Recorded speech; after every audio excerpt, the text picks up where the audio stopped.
Hello and welcome to my review of the Dell Latitude 127250. The Dell Latitude 127000 series is a premium ultrabook focused to the business side of the market, but does premium also mean flawless? We'll see about that in my full review. So let's damn it.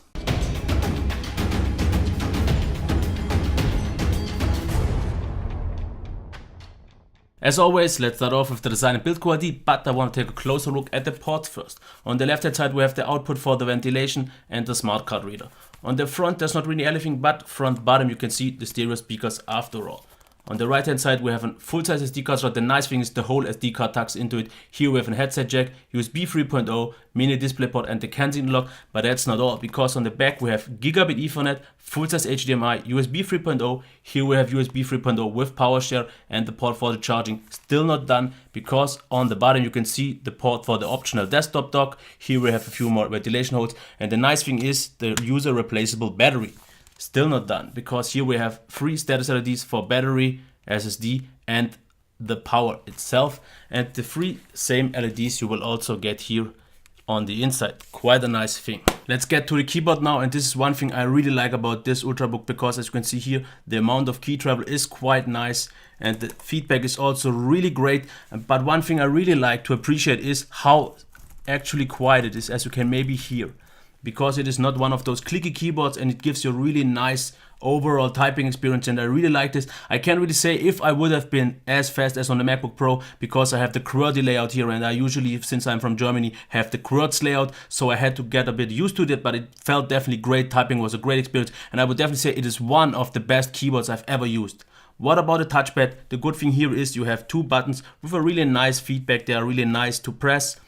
But the touchpad itself is a little bit sticky at times, but therefore it works really great. It did see all my inputs very well, and even multi-touch gestures works, and you have an inbuilt optional settings menu where you can have 3-finger and 4-finger gestures after all. So it does a great job, but it could have been a little bit less sticky, but otherwise great keyboard and still a very good touchpad after all. What else is there to say? Of course, it's obvious the device is built very premium with high quality materials like carbon fiber here and aluminum and magnesium. Otherwise, this device is built to last. It feels very sturdy and very solid.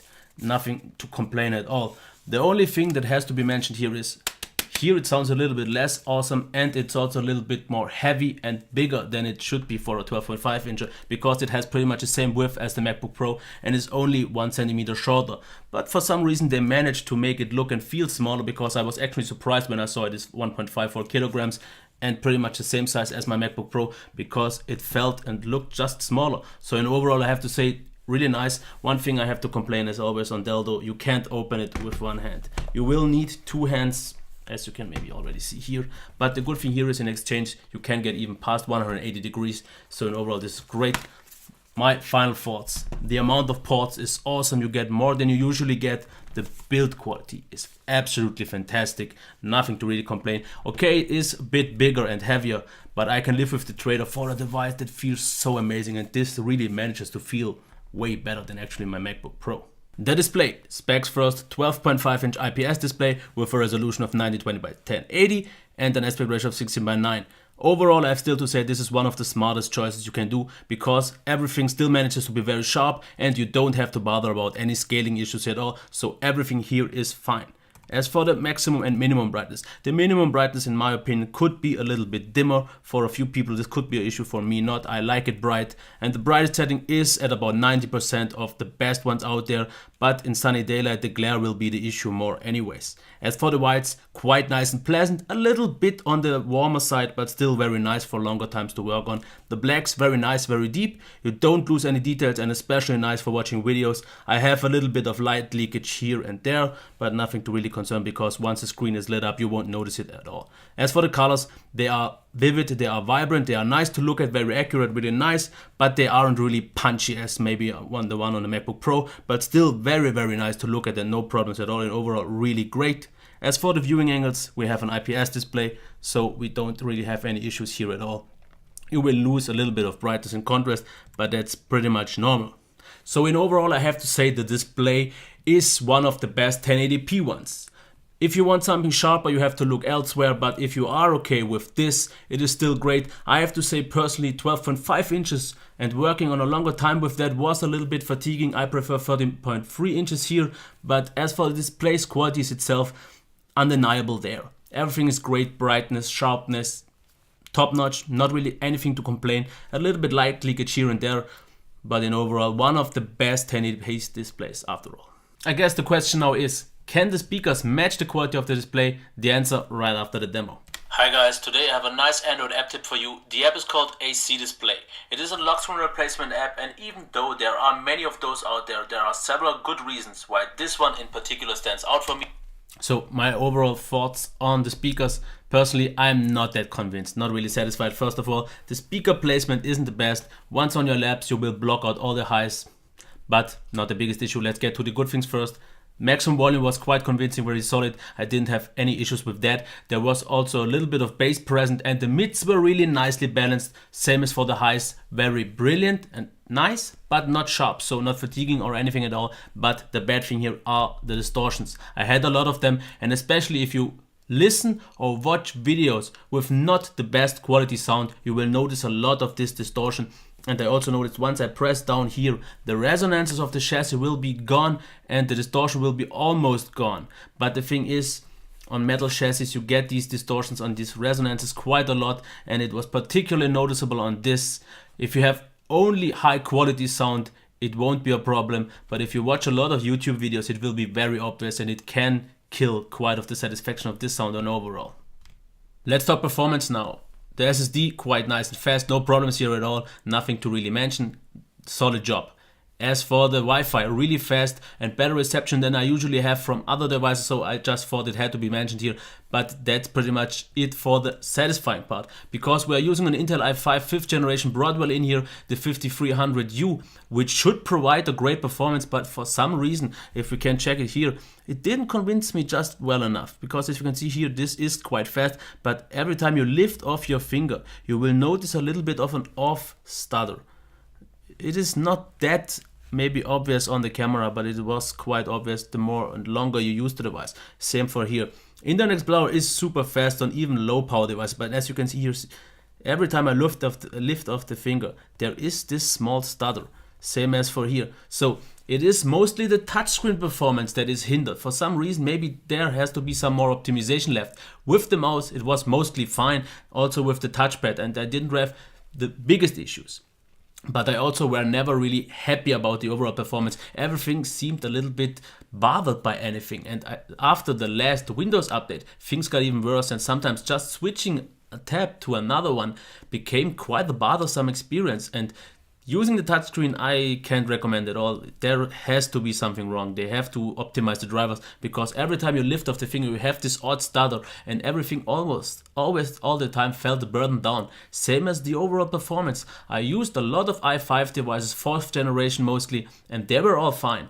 But this is one of the first 5th generation devices, and I think maybe they have to do a lot more optimization, because something just isn't right there. I wasn't really happy, and also video editing and everything felt just a little bit more janky than I'm used to it. Otherwise, the performance definitely has to be there, because the components built in are there.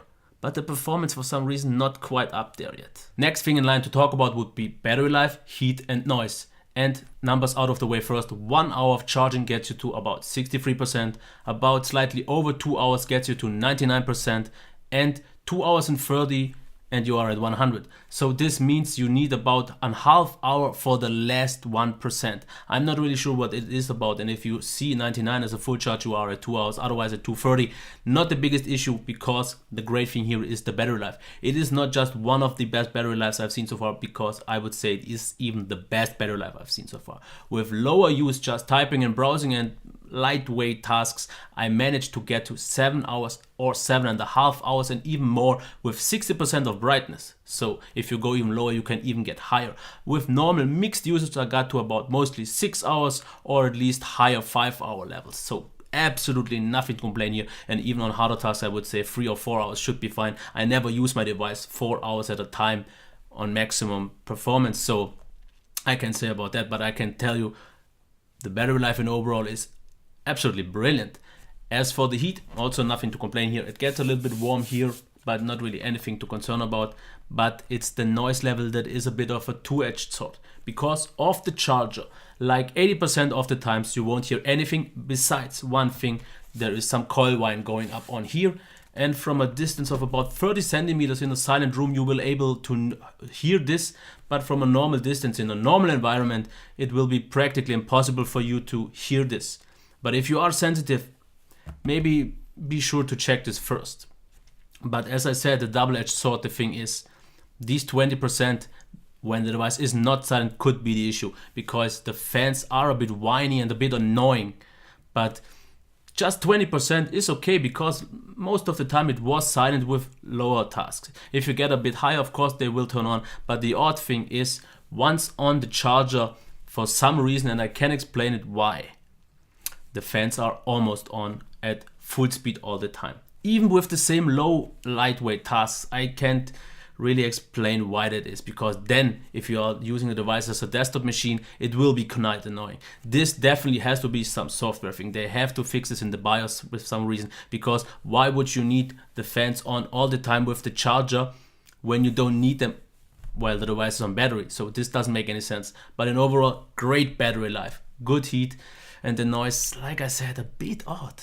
You may have noticed it throughout the whole review. I'm not that happy with the software in general. It is not Windows 8.1. That is not the issue. Everything there is stable, and usually you have the normal amount of dell apps, so no problems here.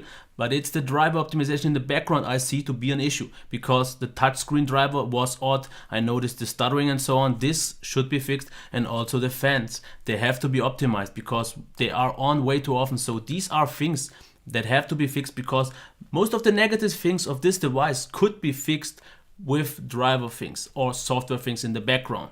So Dell, you have to fix this. If you haven't watched the in-depth part, no problem, because it's time for the recap. As for design and build quality, I'm absolutely happy. It feels premium, it feels amazing, and it's very logically and smart designed. No problems here at all. It could be a little bit lighter and a little bit more compact maybe, but I'm okay since it feels so great. As for the display, still a smart solution, 1080p, really high quality display, nothing to complain here. It matches the quality standard of this device. The premium doesn't get matched though in terms of the speakers. They distort way too often, and that was one of the weaker points here. Same as a little bit something of the performance, because the performance in overall is quite okay and it is up on par where it should be, but there are a few certain instances where it just gets janky, a little bit laggy and stuttery. So once again, software optimization is needed. As for battery life, heat and noise, battery life is absolutely brilliant and one of the highlights of this device. The heat is also fine, and the noise in most cases of the charger is completely okay. But on the charger, once again, software optimization thing has to be fixed, because it is just too loud most of the times. Otherwise, software is fine and nothing to complain here. Time for my final words now. Everything about this device screams premium from the outside. It feels great, it looks great. But from the inside, there are a few issues, like the fans, like the touchscreen driver issue, and the speakers. Some of those things can be fixed with the software. The speakers, sadly, I don't think can be. But the thing is, I've noticed a lot of people complain on my reviews on Dell devices that their support just isn't there. They could fix a lot of stuff with software, but it just doesn't happen. So this could be the issue here as well. The device is still quite new, late 2014, so a lot of things could still happen. But if you aren't up to the risk and maybe are afraid to get some of these issues, maybe consider something else. Otherwise, if you don't have the issue with the fans, once that is fixed, with the touchscreen, once that is fixed, and the speaker is no problem for you, this device will be hard to beat, because it also has a fingerprint reader. You get more ports than on any other device, and it will be hard to find a device that looks and feels better and in general behaves better. So in overall, it is very premium and high quality, besides a few a little bit flaws that shouldn't have been. So this was my review of the Dell Latitude 12-7000 series. If you liked it, please rate, comment, subscribe, or do anything else you want to. That's up for me. And if you want to maybe support my channel, you can also help me out on Patreon, but that's it. Otherwise, until next time, I'll be back.